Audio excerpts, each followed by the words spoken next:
जय हिंद दोस्तों, स्वागत है आपका ऐसे कॉन्सेप्ट एजुकेशन पे। आइए, हम लोग को चल रहा था पाल वंश। क्या पाल वंश चल रहा था? इसके पहले हम लोग देख लिए थे महिपाल शासक को देख लिए थे। आज हम लोग को पढ़ना है न्यायपाल और उसके बाद रामपाल शासन को पढ़ना है, शासक को। और उसके बाद आज हम लोग को पाल वंश समाप्त हो जाएगा। क्या आज हम लोगों को पाल वंश समाप्त हो जाएगा और इसके बाद हम लोग फिर आगे बढ़ेंगे। तो आइए, आज हम लोग न्यायपाल को पढ़ते हैं। क्या न्यायपाल को पढ़ते हैं और न्यायपाल के बाद हम लोग रामपाल को पढ़ेंगे और उसके बाद आज हम लोग का वीडियो लगभग पाल वंश समाप्त हो जाएगा। आज पाल वंश, उसके बाद हम लोग फिर अगला वीडियो पढ़ेंगे। आइए, पाल वंश का क्या था कि पाल वंश के पहले इसको हम लोग क्या देखे थे? महिपाल को देखे थे। किसको? महिपाल को देखे थे। अब देखिए, न्यायपाल का जो है शासन काल 1038 से लेकर के 1055 ईस्वी तक। कब तक?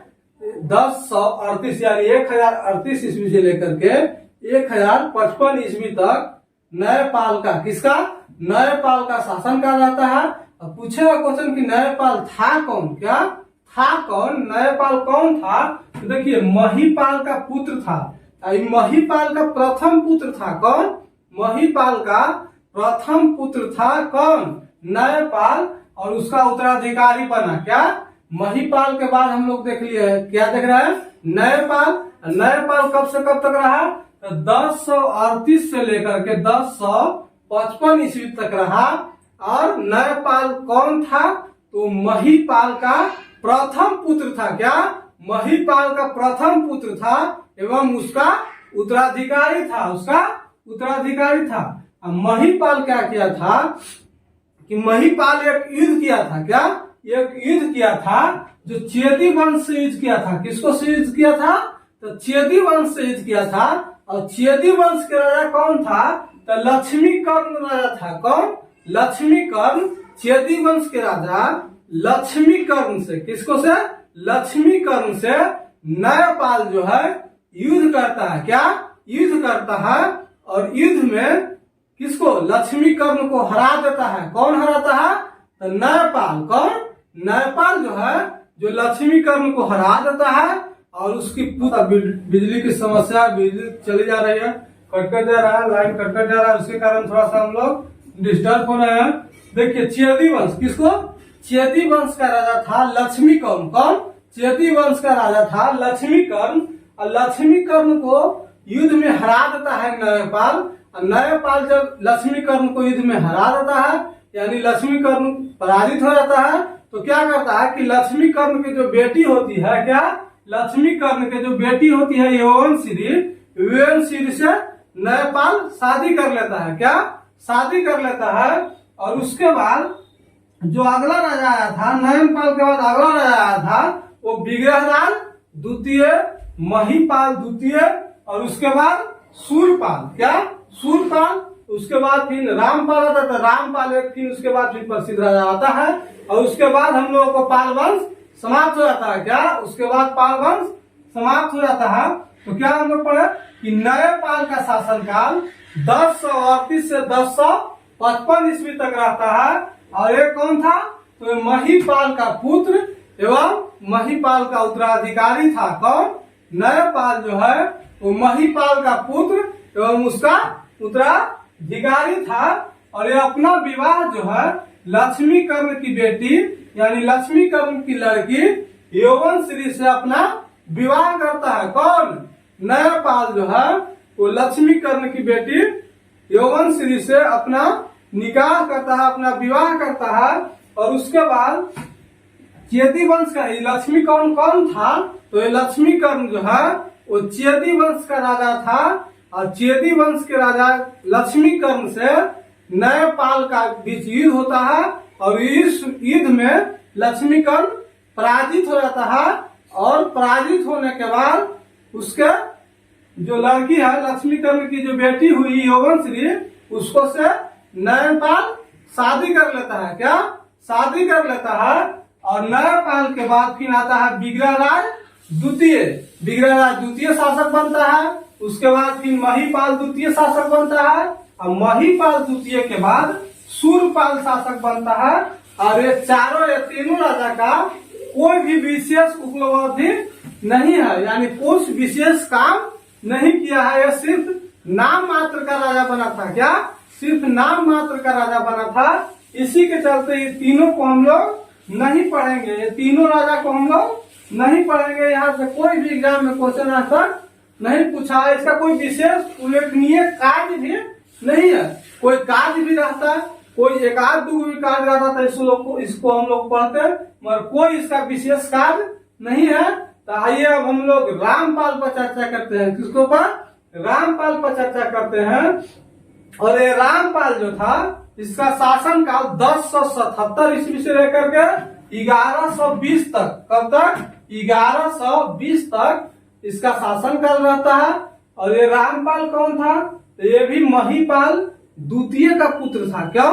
महिपाल जो द्वितीय हम लोग देखे यहाँ, महिपाल द्वितीय जो अयोग शासक था, इसको कोई कार्य नहीं किया तो इसको क्या कहेंगे? अयोग शासक। तो इसी का पुत्र था रामपाल। कौन? महिपाल द्वितीय का ही पुत्र था रामपाल, जो रामपाल शासन करता है 1077 ईस्वी से 1120 ईस्वी तक। कब तक? 1120 ईस्वी तक ये महिपाल का पुत्र था। उसके बाद क्या करता है कि रामपाल का एक विशेष कार्य है। क्या? कि असम और कलिंग पर, कहा? असम और कलिंग पर विजय प्राप्त करता है, यानी असम और कलिंग को जीत लेता है। क्या करता है? असम और कलिंग को जीत लेता है। और जीतने के बाद अपने साम्राज्य में मिला लेता है। कौन कौन राज्य को? असम और कलिंग को। और उसके बाद पाल वंश का अंतिम राजा गोविंद पाल था। कौन? गोविंद पाल। पूछेगा क्वेश्चन एग्जाम में कि पाल वंश का अंतिम राजा कौन था, यानी सबसे लास्ट राजा कौन था, किसके शासन काल में पाल वंश समाप्त हो गया, किसके का शासन काल से? तो वो कौन था? गोविंद पाल था। गोविंद पाल के कार्यकाल से पाल वंश का शासन साम्राज्य जो है समाप्त हो जाता है, यानी पाल वंश का अंतिम शासक गोविंद पाल था। आइए इसको एक बार फिर से रिवाइज कर लेते हैं। न्यायपाल। क्या? न्यायपाल। इसका शासन काल कब से कब तक था? तो 1038 से लेकर के 1055 ईस्वी तक। कब तक? 1038 से लेकर के 1055 ईस्वी तक न्यायपाल का शासन काल रहता है। और ये महिपाल का पुत्र था एवं उसका उत्तराधिकारी था। और इसका विवाह जो है चेदी वंश का शासक, कौन?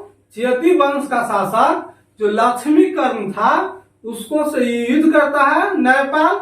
और युद्ध में जो है लक्ष्मी कर्ण जो है पराजित हो जाता है, तो उसका बेटी से न्यायपाल शादी कर लेता है। क्या? शादी कर लेता है न्यायपाल। और उसके बाद न्यायपाल के बाद जो शासक बना वो बिगरापाल द्वितीय बना। और उसके बाद महिपाल द्वितीय बना। और उसके बाद सूर्यपाल बना। और ये सब अयोग शासक था। इसके शासन काल में कोई उल्लेखनीय कार्य नहीं हो पाया, इसीलिए ये लोग कोई उपलब्धि हासिल जब नहीं किया, कोई कार्य जब नहीं किया, ये लोग अयोग शासक था। ये लोग को हम लोग छोड़ करके इसके बाद फिर आता है रामपाल। क्या? रामपाल। रामपाल का शासन काल 1077 से लेकर के 1120 ईस्वी तक था। क्या? 1120 ईस्वी तक था। ये रामपाल कौन था? तो ये महिपाल द्वितीय। क्या? महिपाल द्वितीय का पुत्र था। क्या था? पुत्र था। और ये क्या करता है? रामपाल का एक विशेषणीय कार्य यही है कि वो असम और कलिंग पर विजय प्राप्त करता है, असम और कलिंग पर चढ़ाई करता है। और उसके बाद वो असम और कलिंग को अपने क्षेत्र में मिला लेता है, अपने राज्य में मिला लेता है। और पाल वंश का अंतिम शासक, क्या पूछेगा क्वेश्चन एग्जाम में कि पाल वंश का अंतिम शासक कौन था? तो वो कौन था? गोविंद पाल। किसके शासन काल में पाल वंश समाप्ति हो गया? तो गोविंद पाल था। कौन था? गोविंद पाल था। उम्मीद करते हैं वीडियो पसंद आ रहा होगा। अगर वीडियो पसंद आ रहा है तो वीडियो को लाइक, शेयर और चैनल को सब्सक्राइब जरूर कर लें। अपना परिवार को बढ़ाने में सपोर्ट करें। वीडियो को जितना हो सके ज्यादा से ज्यादा शेयर करें। धन्यवाद।